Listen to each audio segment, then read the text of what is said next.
one step at a time or taking small steps. It's not really a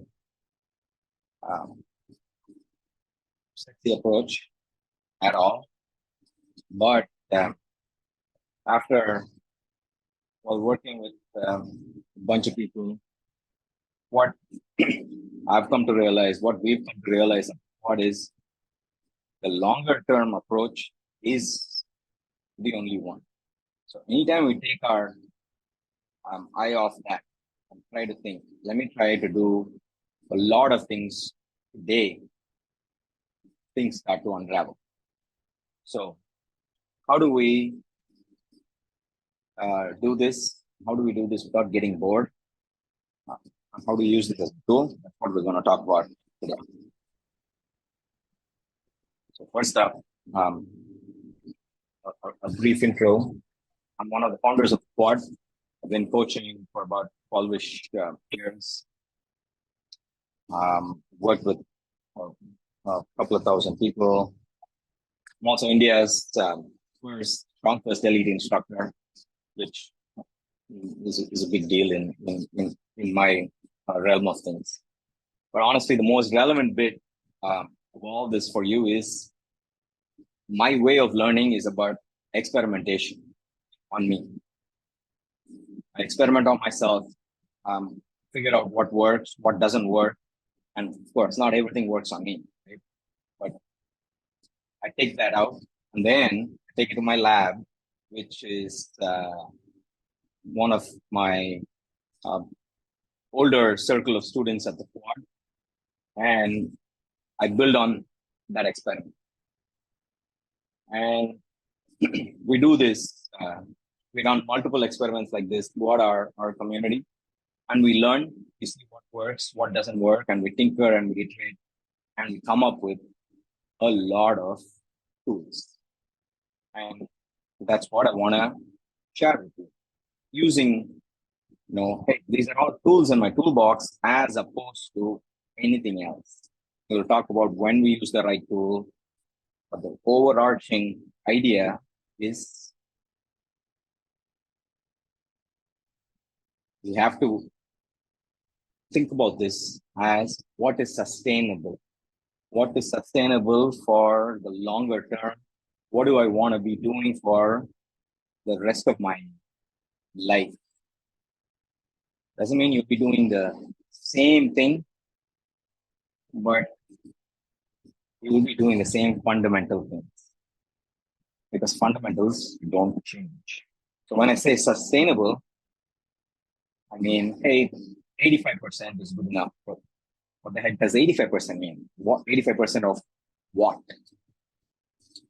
Again, the most common approach is, I need to do all of it. I need to do all of it all the time. Or at least all of it for 4 weeks or 8 weeks. That 100%, that there is no room for error. That's what derails us. 85% is still a high bar. But that's the only way you can sustain things. So sustainable 85% of what? Of good fundamental habits. You got to eat nutrition. You got to eat protein. You got to eat vegetables. You got to drink water. You got to sleep 7+ hours every day. You got to be active. And you have to balance your stress with enough fun and joy and recovery in your in your life. Here's the thing. If you walk away with one thing, this is it. You know all that you need to know. Okay, you don't need to know. You don't need to learn anything from me. You definitely don't need new hacks on Instagram. You don't need to figure out, oh, is this a better workout routine or am I missing some secret gym technique? Nope.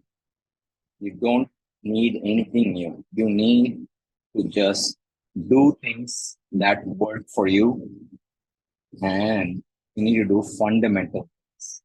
It doesn't matter if you train at the Quad, go to CrossFit, you play badminton, or you go on a walk.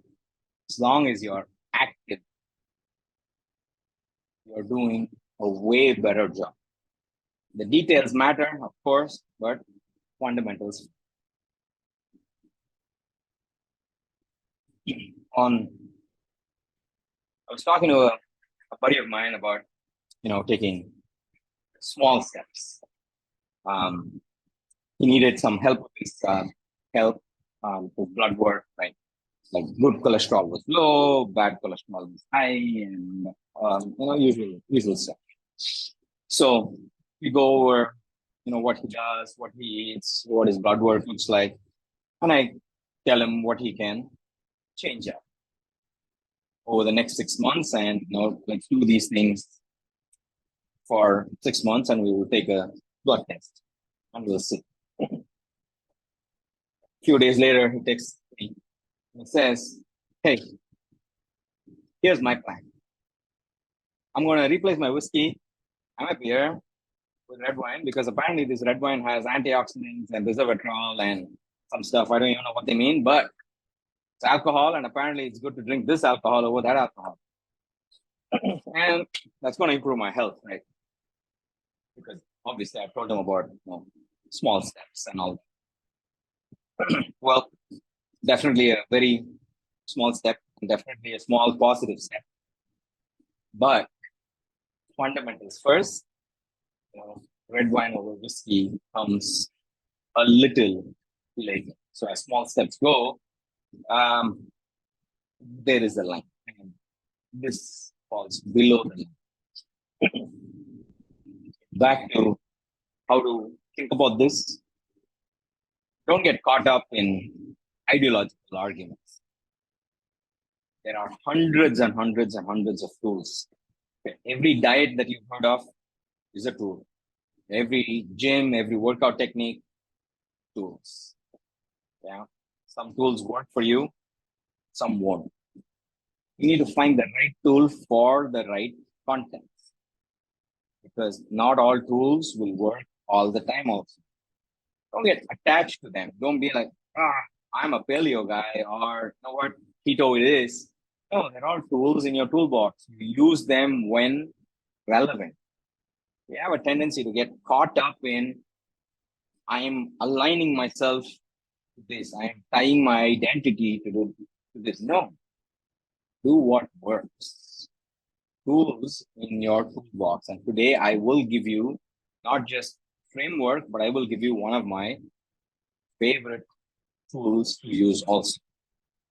We've all heard this, right? Like, just because you like your hammer doesn't mean you look at everything like a nail.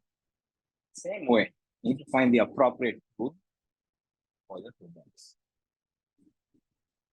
The other thing, fundamentals, tools in your toolbox, and the long-term sustainable approach. We overestimate what we can do in the short term, right? We have, I don't know, we receive a slap in the face, or we just want to do something like, hey, what can I do in 1 month or in 3 months? And we underestimate the effort involved, the pain involved, and also we overestimate what might actually happen.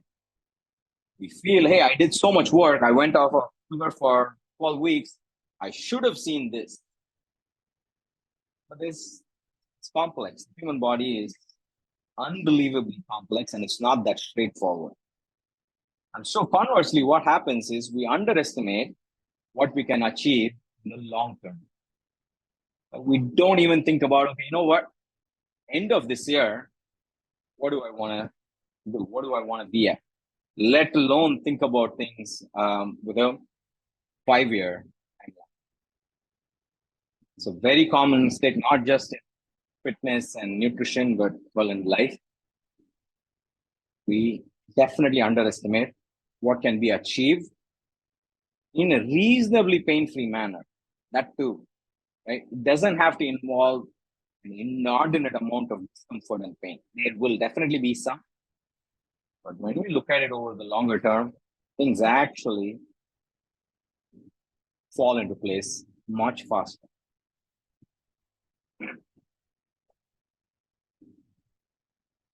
Again, need to keep emphasizing fundamentals from novelty. Okay? Can't not reference Bruce Lee in a chat. If you can just say, you know what, I'll eat my green and vegetables. I'll ignore everything else. I'll just go walking. That's all you might need to do, as long as you do it consistently over the long term. You don't need to become an expert at weightlifting. You don't need to pick up running. You don't need to do 17 different things in a reasonably okay manner. You can just focus on, hey, these 2-3 things I can do. I can do whenever. I can do with very little brain power. And I will do them for the longest. You look at professional sports, the best in the world practice the basics. Look at professional music again. Practice the basics, because fundamentals are everything. Again, you know everything you need to know. Don't let anyone, including you, confuse you about this. So that said, there is a time to not do small steps. There is a time to not be sustainable. Right? Sounds like I'm contradicting myself, but jumping in with both feet is a tool in your toolbox. There is a time to do this. For most of us, January is when we feel, what, I have intent, I have commitment, I have the energy, I want to set an ambitious goal, I want to take action. Great idea. Absolutely. Do it. We generally make 2 mistakes. One, we don't ensure if it is safe for us. For example, CrossFit. I love CrossFit. I fell in love with fitness at CrossFit, but CrossFit is not an ideal first option for a lot of us. If we've been inactive for 20 years, for example, joining CrossFit is going to hurt you more than it's going to help you. You need to start lower and then go there. Or running. Again, I started with running before CrossFit. So I have nothing against running, but running when you are, 50 kilos overweight is not a good idea, because you're putting a lot of stress on your joint. Running does amazing things, but you're going to miss out on all the awesome things it can offer you because you picked the wrong tool at that time. So going gung-ho about something is absolutely fine, but find something safe. And also remember, you're going to do this for a short term. Don't think about, I want to go to the gym 7 days a week for the rest of this year. It's not going to happen. Okay? It just isn't. In the beginning, you prioritize, say, going to the gym over other things, but slowly life catches up.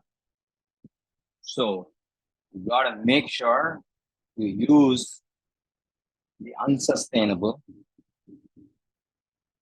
as a tool over the short term. And when we elongate this over the longer term, we do unsustainable for, let's say, 4 weeks. Then we go into maintenance mode. What does maintenance mean? For me, that number is 85%. Still gives you a lot of leeway, right? So what does that mean? You do 85% of everything you were doing for 4 weeks. So you have 1 hard month, you have 3 reasonably easy months. And this, over the longer term, is how you make things a habit. So unsustainable is an important tool in your toolbox. Just because we're saying small steps, just because we're saying sustainable, does not mean we will do something contrary to that. So I'd like to have you write some stuff down if you're up for it. Because goal setting, breaking down goals, these are things that are generally a little hard, and we will just walk through this today. I prefer pen and paper, but yeah, I'm old school. But if you want to type it wherever, let's type it. Okay. Let's start by setting some long-term goals. Don't worry about a timeline yet, but just think of something that's, well, not too easy to achieve. I'll give you a minute or two.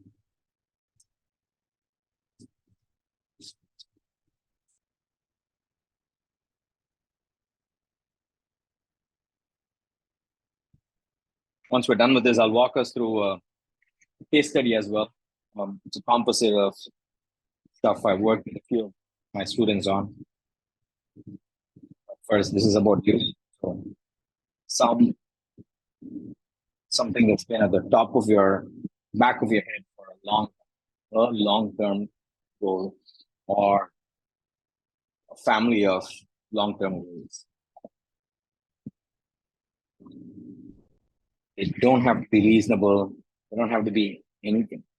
You write down whatever it is in your head.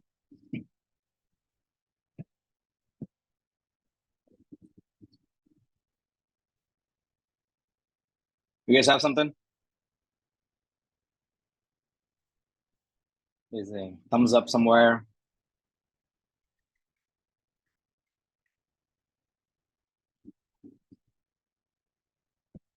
You all taking a nap? Thank you. Thank you. I see a couple of people thumbs up.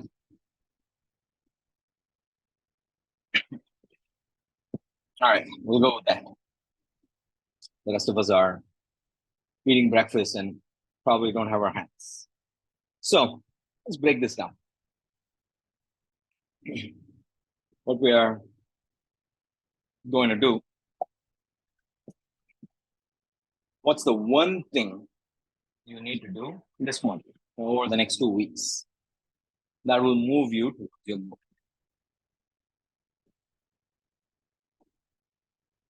Again, your goal might be big. If we're talking about doing one thing, just one thing that you need to do this month. Yeah, that should be pretty straightforward. Now, I'll just walk you through an example, not the case study I was talking about, but this is when I started my fitness journey. Before I became a coach, I was just somebody who wanted to lose weight or wanted to get stronger, have endurance. Use, seems pretty straightforward. Seems obvious. Hey, you just want fitness, but it's a lot of stuff in there, as I realized later. So if I wanted to lose weight, I needed to be pain-free first. Even though I was in my mid-20s, well, 6 years of inactivity and drinking in college leaves you not as good as you should be. I needed to sleep 7+ hours. That was pretty easy back then. And I needed to focus on nutrition, which I had no idea what it meant. Again, I went through overthinking it out, but again, are you getting protein? Are you getting vegetables? Are you not eating much crap? And if you are not sleeping well, or you're not eating well, or you're not able to stay active because of work or stress, because you don't have the time, well, without fixing that, you're going to stop, right? So for me, that was also an important factor.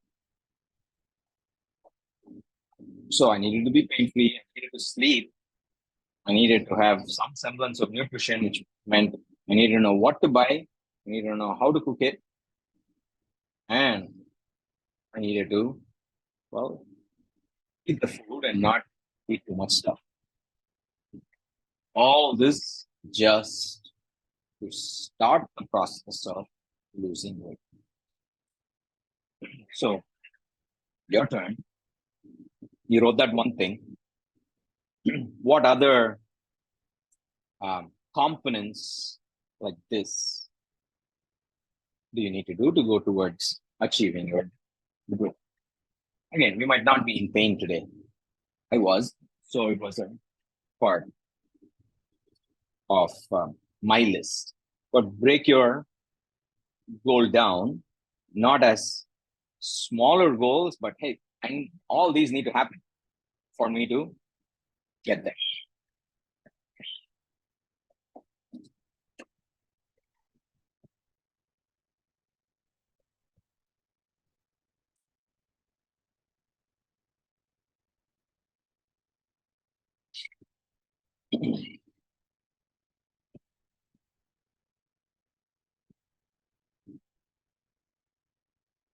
If you have any questions about this, um,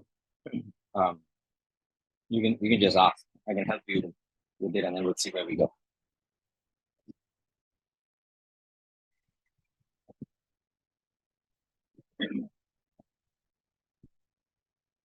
Okay. Oh, yes. Go for it. My question would be, how does one overcome inertia? I have been someone who has been largely underweight all my life. Yeah. Then marriage happened, and since then I have been piling on, and I have reached a stage where I have no motivation to do anything, even if it's just as small as going for a walk. Mm-hmm. Got it. Ooh, it's actually a complex quest. And we'll start with finding the smallest possible positive action you can do. Because as you said, you're not even able to step out for a walk. So I would break that down even smaller.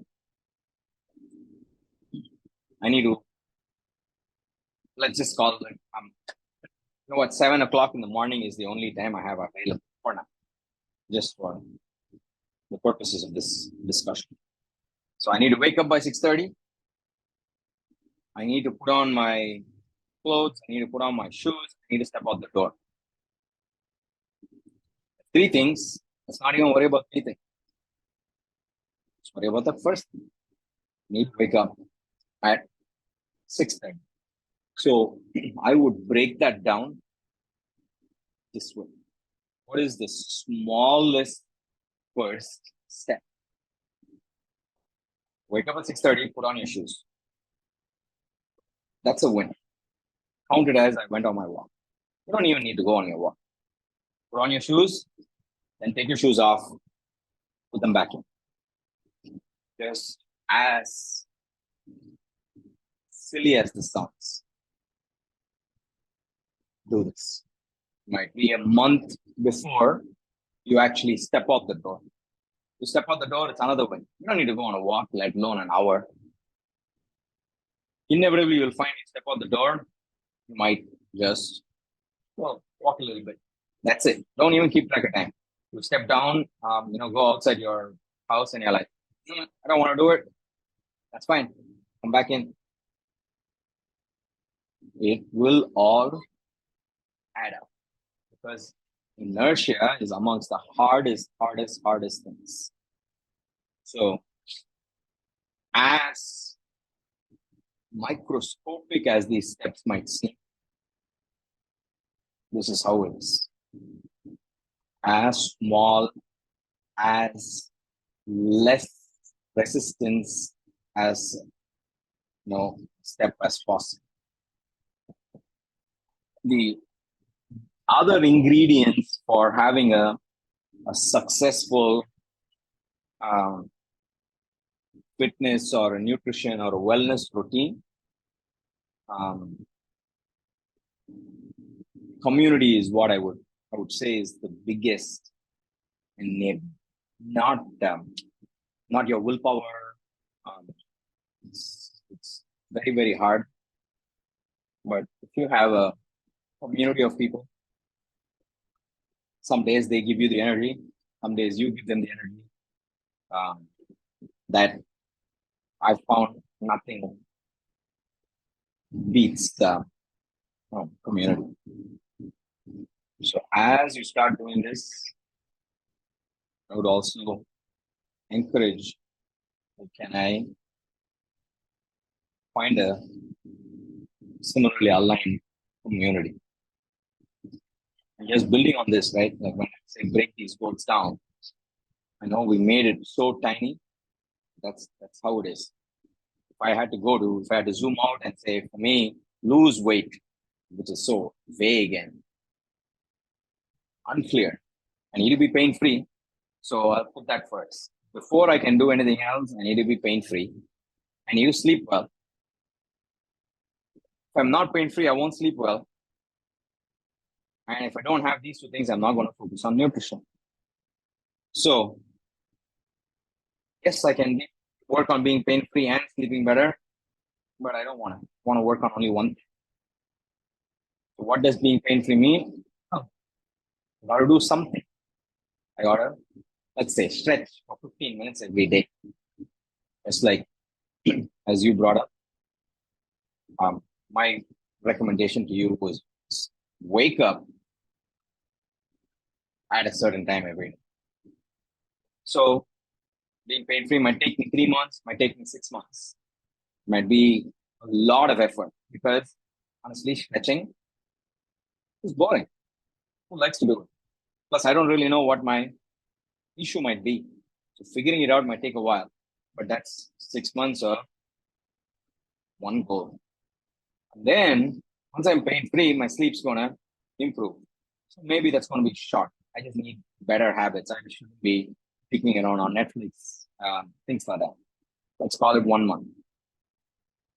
So you can see how before I even think about activity, before I even think about nutrition, for me, just putting a timeline around this and suddenly made it, oh my God, I got 7 months of prep work to do.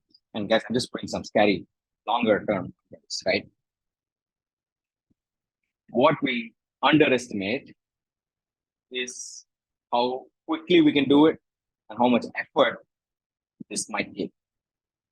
Waking up at 6:30 and putting on your shoes might be a lot of effort. To each their own. You be you, you do you. You take your time. You got to find that smallest thing that you can overcome. For me, it was 15 minutes of stretching. Yeah. You might be able to start 1 hour of whatever, 2 hours. Up to you. The biggest mistake we tend to make here is chasing too many rabbits at the same time.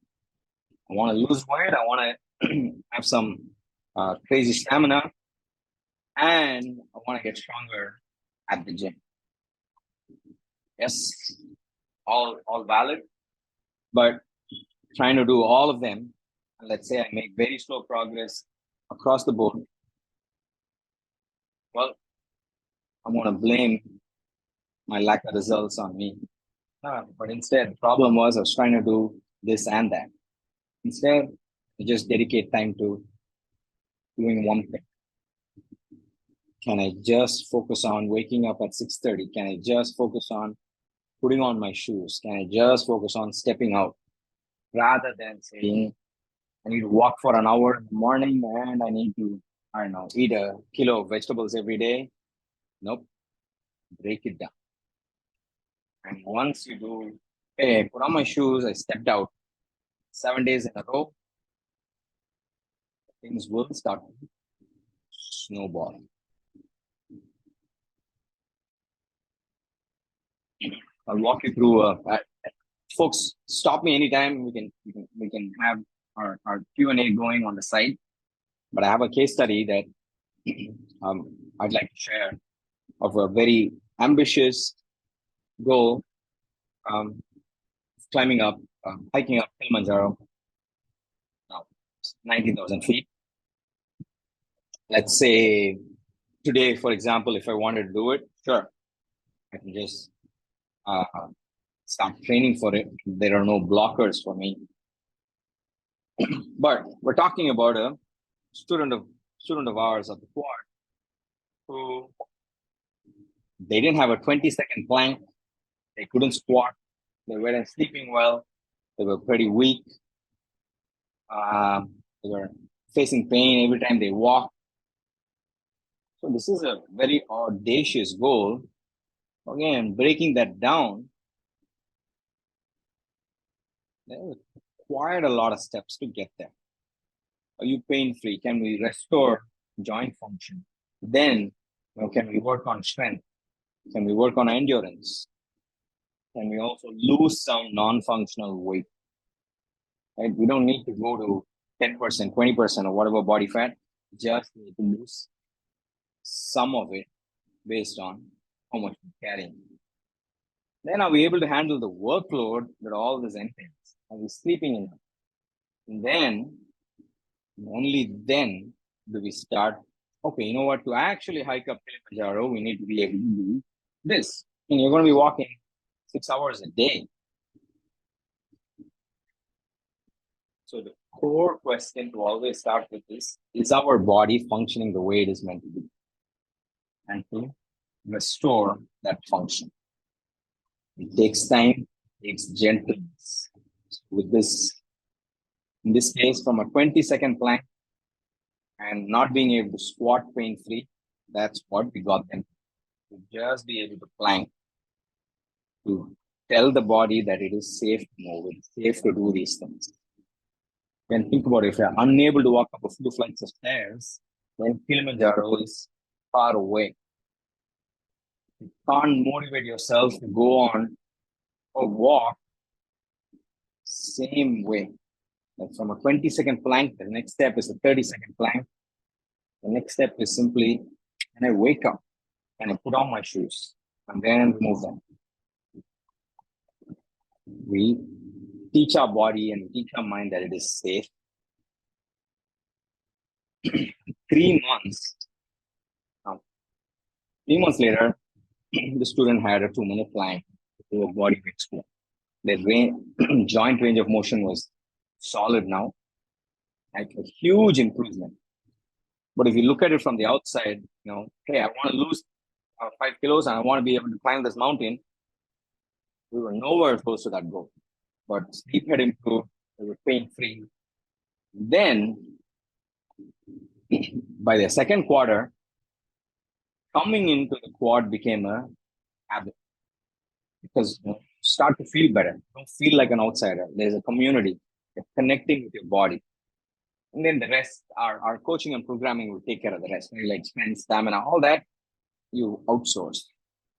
The body does what it's supposed to do. And then 3 months later, they added nutrition. Very simple stuff. Protein and vegetables. And then finally, some rucking, some carries, prepping for the actual hike. So very, very slow process, but depends on where we start. Because I've also worked with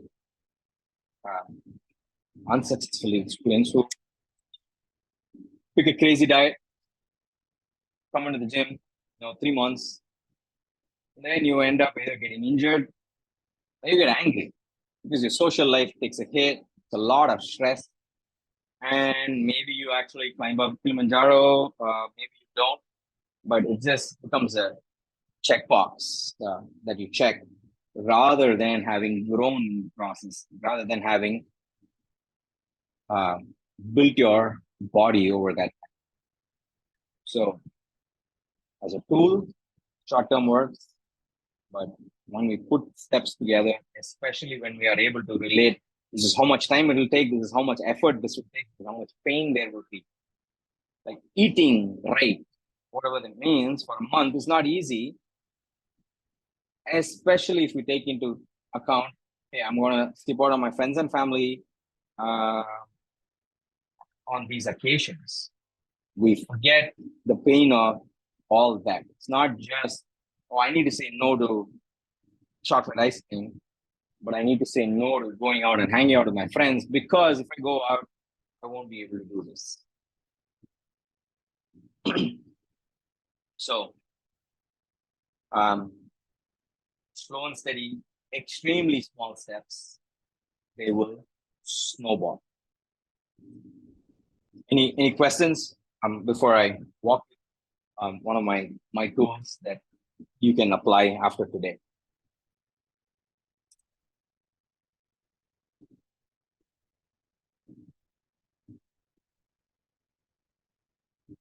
Arvind, one question I have is Yeah.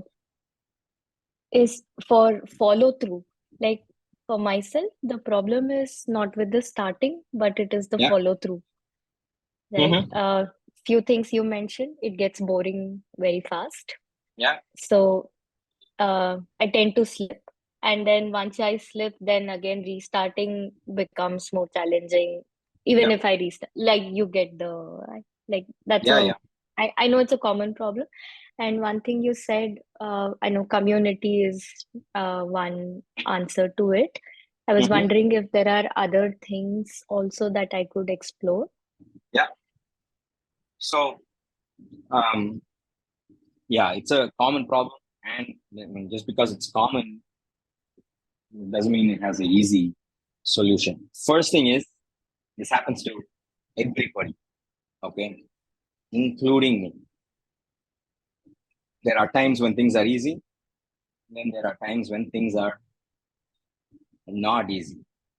Stuff you look forward to, no, you don't look forward to it anymore. So if you can just be aware of that and feel, yes, it's okay to feel this way, that's a huge step. Taking an extreme example, even Olympians, people with gold medals, they face the same difficulty. It's hard to put your body through an insane amount of work and beating yourself up every day. Everybody faces this concern. Well, the good thing is we are not Olympic athletes. It's a lot easier for us. So we can pick something fun. Rather than focusing on, oh, this is the best tool, we need to focus on, hey, what is it that I can do or I feel like doing? So if you can find something fun, just, it doesn't feel like work. That's where community comes in, because it tends to feel like fun. But let's say when you were in your teens, there was something that you didn't need any motivation at all to do. This is something you kept thinking about. That might be something to go back to. That might be something to pick up again. The lesser the resistance you have towards it, the easier things are. Certain things won't get too easy. Like for some of us, say eating vegetables will never be as much fun. But again, there are longer term ways to solve that. For example, learning to cook, learning to love cooking, then you know what to do to make that. I know it's not an easy solution, especially on the nutrition front, but on the activity front, just go do something else. It's okay. You don't have to become an expert in this. I did this for 3 months. I did this for 6 months. Move on. Go to something else. And Coach, beginning again is absolutely fine. You have to give yourself that permission. I slipped up. Well, the only thing to do is to start again. Yes, sorry, somebody else started. yeah, Coach, I have a specific case. So I had an injury, lower back injury. Then I was on rehab and I was gradually progressing well. Immediately, like it took like more than a year to progress to a stage of lifting again. When I actually felt like, okay, I am on this game, I'm also overweight. So when I felt that I'm actually okay, and I got another injury on the shoulder. So Hmm. this is like this process. I was not into this fitness and everything for so long. I'm very beginner only. So Mm-hmm. this is really discouraging me. Because I'm working out daily, I'm attending class daily, and I had made myself part of this rehab for a long time. Mm-hmm. And this second injury is like again restricting all of my many other movements also. Yeah. So it was really motivating, even if at least I am in this game for so long. Yes, I can take this as light as possible, but it's very new. I am already a beginner, and facing back to back things, and again going back to rehab is really a inner struggle and it's actually questioning if I'm on this right, or should I stop everything. Mm-hmm. This confusion I couldn't avoid, Yeah, coach. absolutely. It's injuries suck, and what you're feeling is absolutely valid, right? Not you didn't rush your rehab, and then something else um, crops up again. So is this even worth your while? Is this even the right thing for you to be doing? Um, it's a difficult thing to answer because um, strength training is for everyone. But how we do that, again, lots of ways. But when pain happens, this is what I have learned. Pain is a pain is the last signal. Pain doesn't mean you did something wrong now. Pain means something has been going wrong for a long time, and finally the body is raising an alarm. Okay, so the um, only way out of this, unfortunately, is to get pain free. Now, that doesn't mean one more year of rehab and not doing what you enjoy doing, or not building strength or any such thing. There are ways where you can do both, and that's what I would. It's a little out of syllabus to discuss it here, but you can totally email me, or email your just email me arvind at thequad.in. Get a little bit more context, but making sure we do fun things that also help heal us. For example, say Indian clubs, um, Karlakatta. It's a great strength tool. We can use it for some conditioning as well, and it's great for shoulder and back rehab. So it's something that I personally use because I have a similar um, long-term issue from my um, younger days when I had um, less sense and more energy. So undoing that is my current focus. But like you, I don't want to do rehab. I want to do something. So as I said to Divya also, rehab is boring. I want to stop doing it. So I need to make it something fun. So there is a way to marry all of it. There is a way to be pain-free, but not being pain-free. Stopping this journey is a bad idea. Maybe the tool is wrong.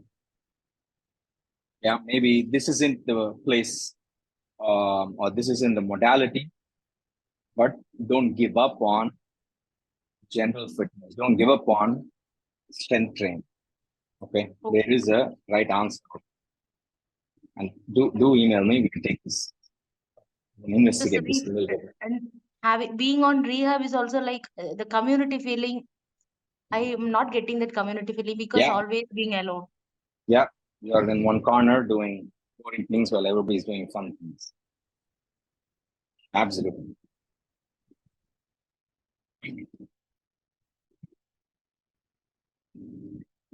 All right, folks. I'll introduce my tool. I call it the 21. Simply because breakfast, lunch, dinner, 7 days of the week totals to 21. Okay. If you eat a snack, well, you do the difficult math of 4 into 7 and you call it the 28. And it becomes your tool. Okay. But mine's the 21. So I came up with this again in my lab when I'm working with students, but also primarily because trying to talk to my parents and my in-laws about eating better, right? they eat a typical South Indian diet, lots of rice, lots of grain, very little vegetables, and zero protein, South Indian vegetables. And also, in the initial stages, I didn't really make it easy for them because I was like, you got to do all of these things, right? I was not in the small steps, sustainable path yet. Because hey, there's a right answer, just do the right answer. But the right answer is what you can do, not what is right in the text. And they also thought they needed to change everything and behave the way I did, or all of this is relevant only for somebody like me who lifts weight and stuff like that. So the standard response was, but I've eaten this way for 58 years. I can't do all of what you're saying. So breakfast, and I know I said typical South Indian, right? But yeah, dosa chutney or pongal. And thanks to marketing, oats. Oats apparently is solves everything, and it's better. It's not. It's just another grain. There's nothing in there. Or Kellogg's. Even worse. It's sugary cereal, sugary grains. So this was their breakfast. It's one of these things. Again, go to lunch. Don't even want to discuss lunch. Yeah. Eating whatever. Dinner, again, doesn't matter. Because let's just fix one meal alone. Let's fix breakfast alone.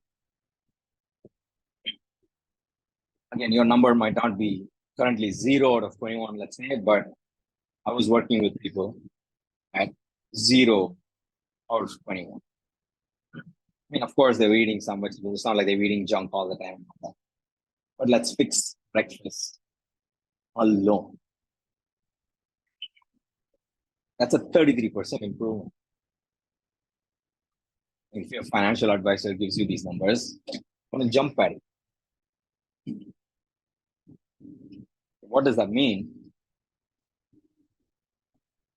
Can we have, instead of having 5 doses or one big bowl of pongal for breakfast, again, nothing inherently wrong with pongal, but if that's all we're eating, there's no protein, there's no vegetables.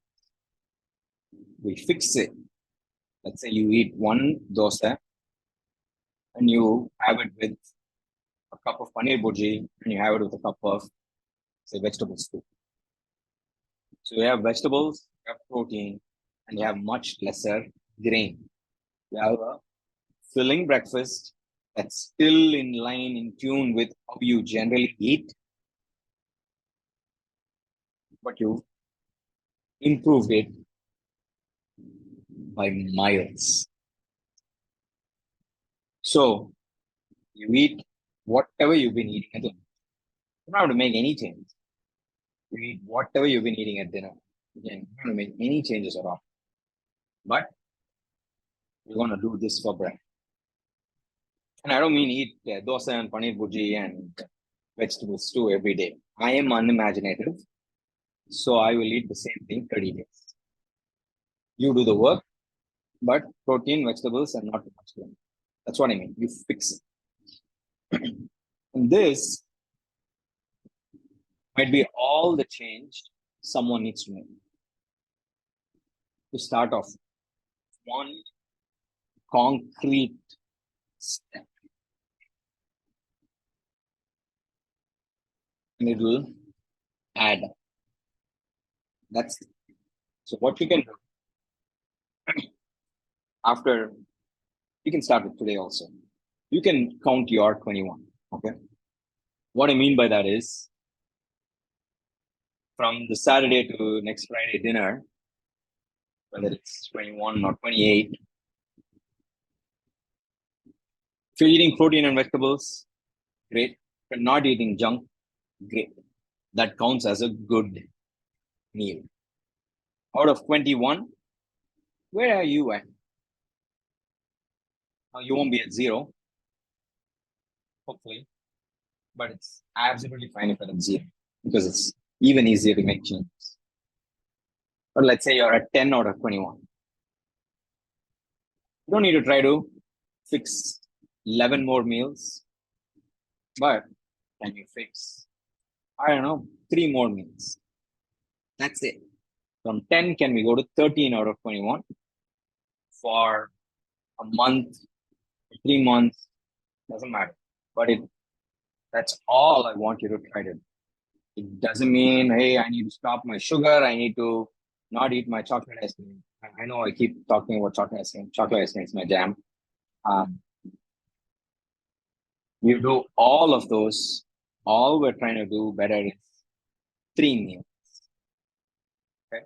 With my in-laws and parents, my recommendation is like 1 meal every day. Don't worry about everything else. That's it. It seems too commonsensical, but it will work. You can take the same approach to fitness as well. Instead of trying to go to the gym every day, or instead of trying to walk for an hour, 10 minutes. Oh, does it count calories? It doesn't matter. No. 10 minutes, way better than 0. 3 meals, or 13 out of 21. Yes, it's less than 21 out of 21, but it's way better than 10 out of 21. So find small, tangible, sustainable change step that you can make. And just blow it up. You got to think long term about it. You use short term tools as you need. Just don't try to do too much. And remember, 100 out of 100 is the wrong way to go. Again, as a tool for a short term, yes. Going crazy at the gym, sure. I'm going to go to the gym every day in March. But keep everything else normal, or in fact, make everything else easy. Or I'm going to go from 10 out of 21 to 15 out of 21. Great. It's a lot of work. Do it. Don't try to increase activity. Don't try to do anything else. Ease up on everything else. Slowly, you get there. Okay? You'll always not be positive forward steps. You will take a few steps back. You will lose motivation. Just begin again. Because slowly, by doing these things, by sneaking up these good habits on yourself, you will become the person who is active regularly. You eat nutritious food most of the time. Even if you're not eating a bowl of vegetables in every meal, no, not averse to getting vegetables on your plate. You sleep well, balance, seriousness with indulgences, and literally just crawl, walk, run. Just like how everything works. Okay, so that's all I have for you. Let's do some questions based on what we spoke about or whatever you'd like to chat about. Sendil, do you have any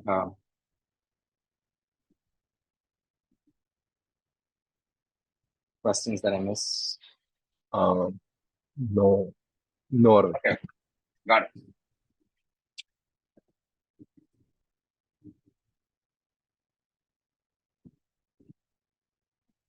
I see a few things there.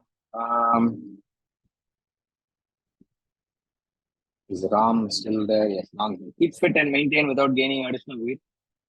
I don't see a question. Can you clarify?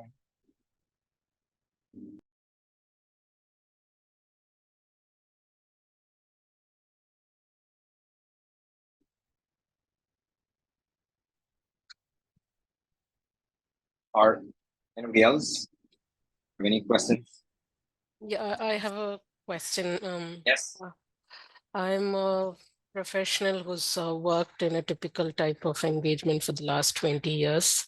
That's demanding a lot of my late evening hours. So, and also juggling the role of a mother warrants me to wake up early for the children, right? So, sleeping late, but waking up early and compromising on a continued sleep pattern of let's say 6+ hours has been my problem for the last let's say 6 years.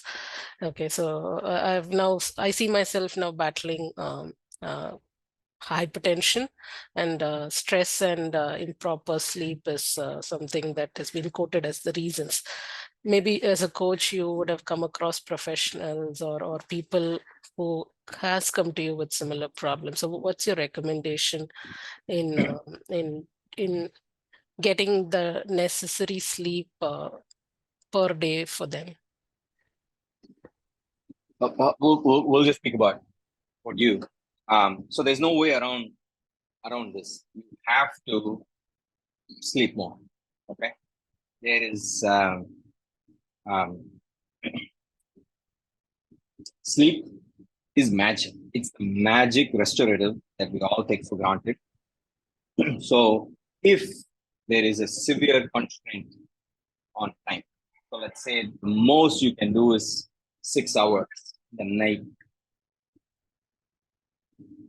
Quite a few things to do are improving the quality of those 6 hours, meaning you go into bed calm, no anxiety, no stresses left over from work.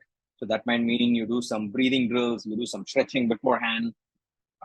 You wake up in the morning, make sure you get some sunlight, get your circadian rhythm on track, and need to supplement with a nap in the afternoon. So for all of the coaches at the quad, we have we wake up at 4 a.m. or earlier, and while sleeping at 8 p.m. would be amazing, it'll also mean most people will end up getting divorced or never meet anybody else in their lives. So we do tend to sleep 10ish. So it's still that 6-hour window, but that nap in the afternoon, or days when you can't have a nap, at least a 20-30 minute yoga nidra session is something you can do. But improve the quality of your sleep. You do this by getting sunlight and doing some breathing drills, getting a nap, and keeping your stressors low before you go to sleep. This is the start of it. I would also not a huge proponent of wearables. Tend to let it worry, but it is an objective measure. Like you get a sleep tracker, you can start to see, hey, am I moving in the right direction? You use it to steer you rather than let it worry you. Okay, my tracker says my score is this. I've started doing, let's say, yoga nidra every day. Oh, okay, it is improving. Oh, it's not improving. Oh, I need to do more. So Do stuff, measure it. I hope that helps. Thank you.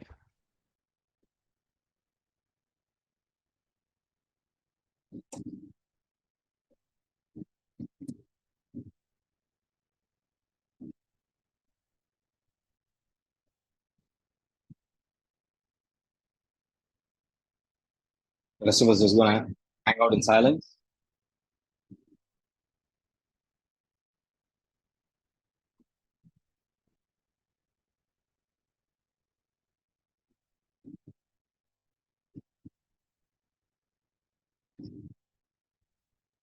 We'll give it. Yeah.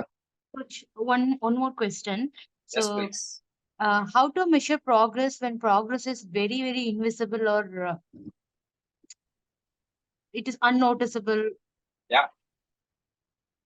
So, so just paraphrasing that, right? Like, especially when we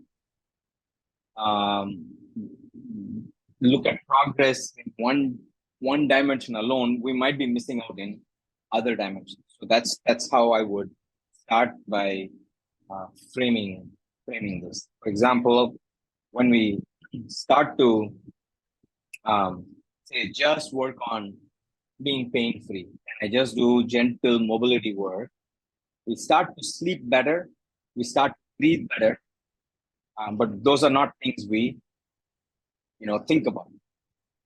We either think, hey, is my back stopping, back pain stopping, or I'm able to deadlift this much. We set goals which are not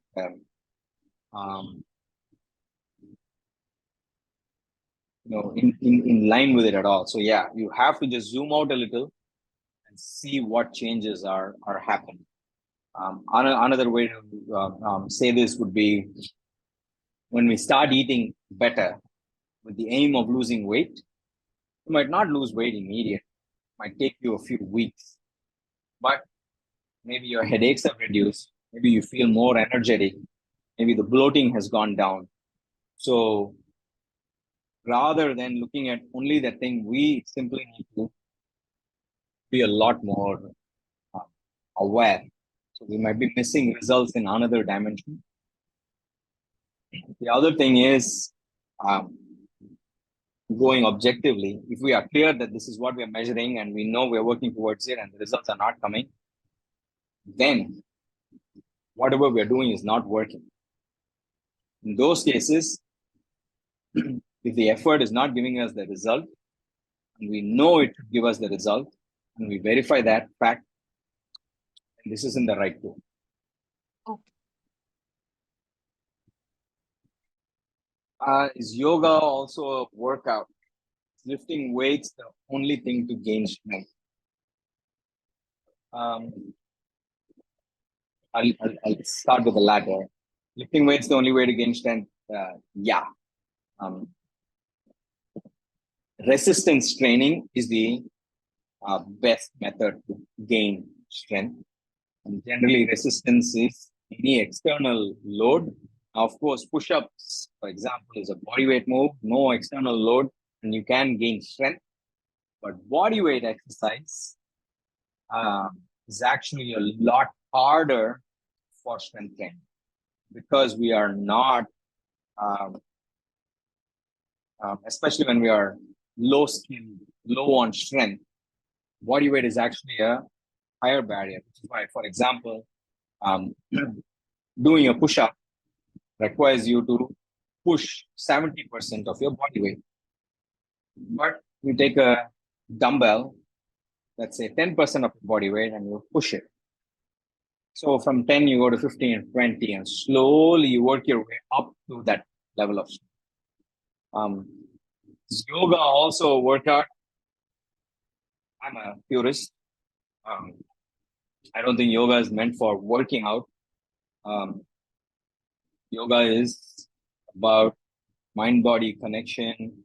But yes, technically it can be a workout, but I would say it's not the best tool for getting a workout. How do you get past mental anxiety on a bad day? Still manage to show up class. Huh.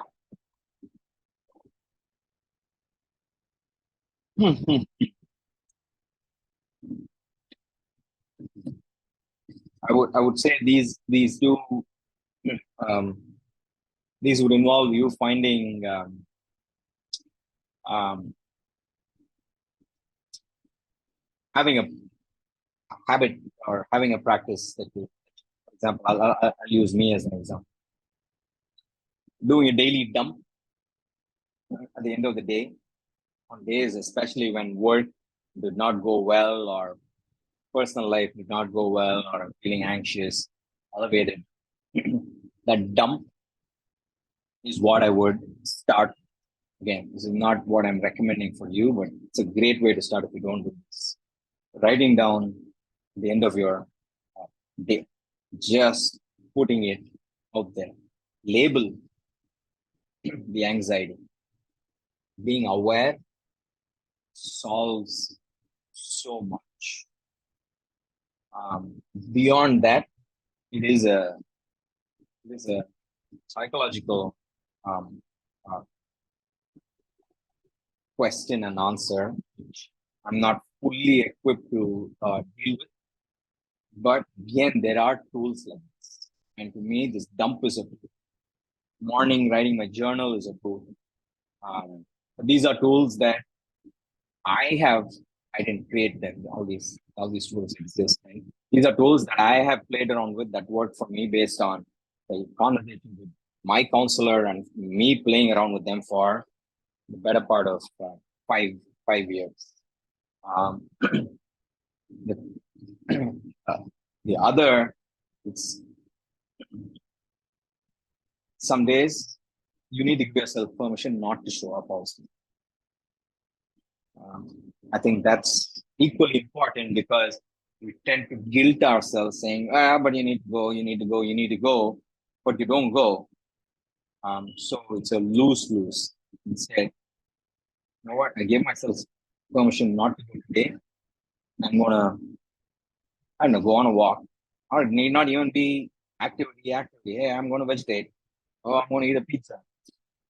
Giving ourselves permission goes a long way.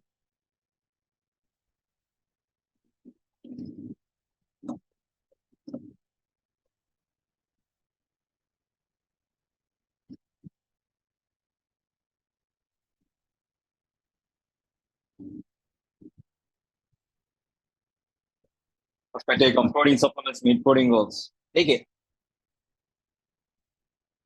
Just make sure the protein supplement is as high quality as possible.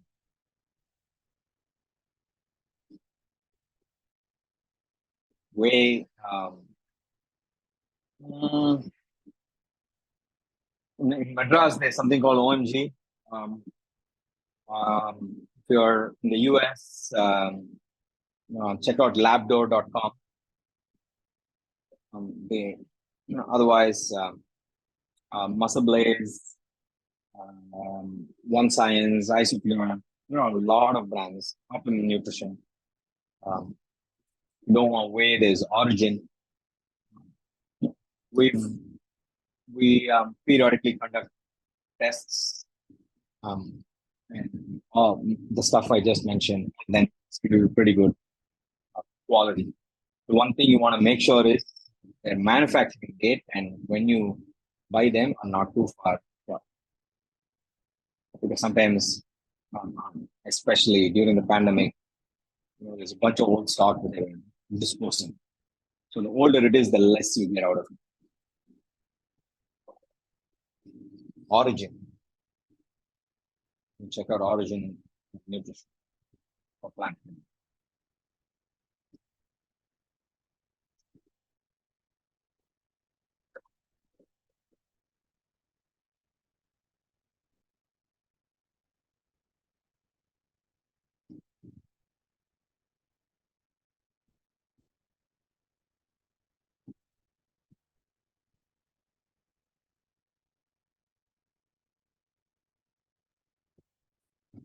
All right.